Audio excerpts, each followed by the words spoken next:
স্বাগত লাইভে। Bangladesh Asian cup বাছাই পর্বে শেষ ম্যাচটা খেলে ফেললো। বাংলাদেশের সিঙ্গাপুরের সঙ্গে যে ম্যাচটা খেলেছে আপনারা নিশ্চয়ই দেখলেন। অনেক আফসোসে বড় একটা ম্যাচ, যে ম্যাচে বাংলাদেশের একটা দারুণ চান্স তৈরি হয়েছিল যে আপনি ম্যাচে ফেরার। বাংলাদেশ ফার্স্ট হাফে ম্যাচটা পিছিয়ে গিয়েছিল। ফার্স্ট হাফে একটা আফসোস ছিল, পেনাল্টির একটা দাবি উঠেছিল, সেই দাবিটা ভিএআর থাকলে হয়তো আরেক রকম রিভিউ হতো। দ্বিতীয় অর্ধে বাংলাদেশের খেলাটা এত চমৎকার, এত সুযোগ, এত দারুণ। সেই ম্যাচটা আমরা অনেকগুলো চান্স ক্রিয়েট হলো। ফুটবল কিন্তু চান্স ক্রিয়েটের ম্যাচ, মানে স্পোর্টস না। ফুটবল যে চান্স ক্রিয়েট করে সেটা কাজে লাগানোর স্পোর্টস, তাহলে আপনি জিততে পারবেন, স্কোর করতে পারবেন। বাংলাদেশ স্কোর করতে পারেনি, কিন্তু বিশেষ করে চোখে লেগে আছে 80 মিনিটের ওই হামজা চৌধুরীর ক্রসটা।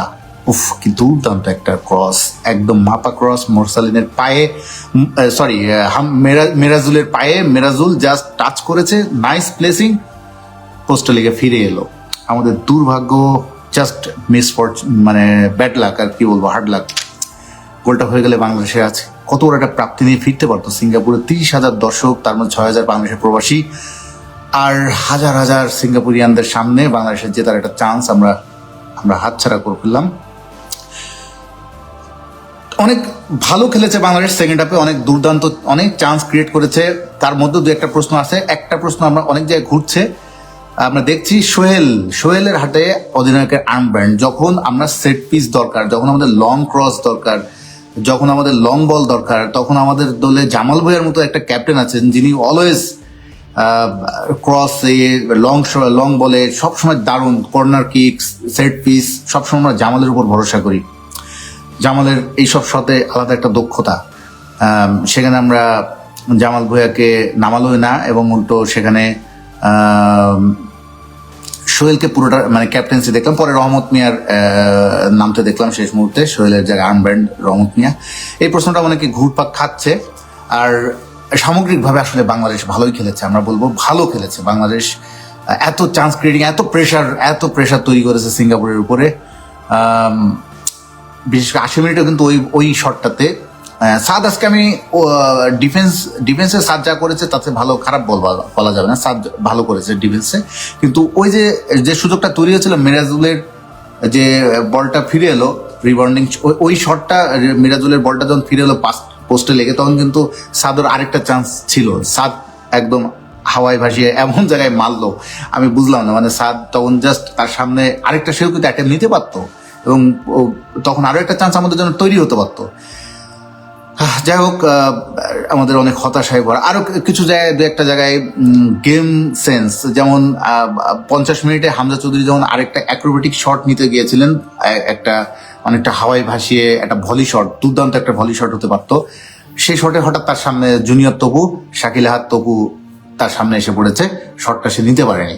তো এই গেম সেন্সটা, যে এবং হামজা যেভাবে বারবার স্পেস তৈরি করে নেওয়ার চেষ্টা করেছেন, সেখানে বাংলাদেশের মোরসালিন, ফাহিম, তারা যে সুযোগ হাতছাড়া করেছেন। ফাহিমের কথা কি বলবো, আজকে মনে হয় সবচেয়ে ম্যাচে আমাদের সবচেয়ে বড় আফসোসের নাম ফাহিম। এতগুলো চান্স, ফাহিমের সে চান্সগুলো তিনি যদি কাজে লাগাতে পারতেন, আমাদের হয়তো রেজাল্ট আরেক রকম হতে পারতো। তবে ওই যে ফাহিম মোরসালিনের যে বিল্ড আপ, যে আমরা লিঙ্ক আপ করা যে অ্যাটাকটা দেখেছিলাম, ওই যে ফার্স্ট হাফের, ওখানে রেফারির কাছে আবেদন করা হলো, রেফারি কোনো মানে গুরুত্ব দিল না। সেখানে আপনার সিঙ্গাপুরের ডিফেন্ডার তিনি ব্লক করেছেন, এবং আমাদের অ্যাটাকার সামনে তার দৃষ্টি একটা বাধা হয়েছিল, এবং সেখানে পড়ে গেছে। তারপরও আমরা ফাইন পড়ে গেছে, এবং বাংলাদেশ আপিল করেছে, হামজাও আপিল করেছে, কিন্তু আমরা সেই পেনাল্টিটা পাইনি। যেহেতু ভিআর নেই, ভিআর থাকলে হয়তো একটা রিভিউ করার সুযোগ পেতাম, বাংলাদেশ একটা সুযোগ পেত। এবং সত্যি আমার সবকিছু মিলে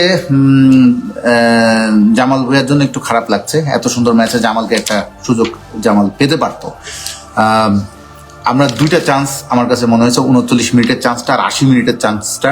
68 মিনিটে হামজাকে ফেলে দিয়েছিল আবার বক্সে, কিন্তু সেটাও হয়নি। বাংলাদেশের যখন মানে 65 মিনিটের পর, 60 মিনিটের পর যখন সিঙ্গাপুরের ব্যাকলাইন একটু টায়ার্ড, তখন কিন্তু আমাদের কিছু প্লেয়ার অদল বদল হয়েছিল, সেই তারপরে খেলার গতিটাও পাল্টে গিয়েছিল। আমরা বিশ্বনাথ মিরাজুল যখন নামলো, তারপরে খেলার যে কৌশলটা এটা খুব ভালো ছিল। বাংলাদেশ অনেক অ্যাটাকিং ফুটবল তখন উপহার দিয়েছে, কিন্তু অনেক মিস, 80 মিনিটের ওই মিস, 80 মিনিটের ওই বলটা ফিরে আসাটা আসলে আমাদের অনেক ভুগিয়েছে। রাকিব আর তপুকে, হ্যাঁ ভাই, আমাদের তপু বর্মনকে অবশ্যই মিস করেছি। আর দেখুন, আসলে আরেকটা হচ্ছে আমাদের ফিনিশারের অভাব, সে কথা নতুন করে বলার নেই। আপনি চিন্তা করেন, আমাদের দুই উইঙ্গার মোরসালিন এবং ফাহিম, এবং আমাদের ফরওয়ার্ডে যারা খেলেছেন ফাহিম, মোরসালিন এবং ফাহমিদুল, চারজনই কিন্তু 70 মিনিটের পরে সবাইকে কিন্তু উঠে নিয়ে আসা হলো। আপনার ফরওয়ার্ড যাদের নামিয়েছেন সেকেন্ড হাফের শেষ দিকে সবাইকে উঠিয়ে নিয়ে আসা হলো।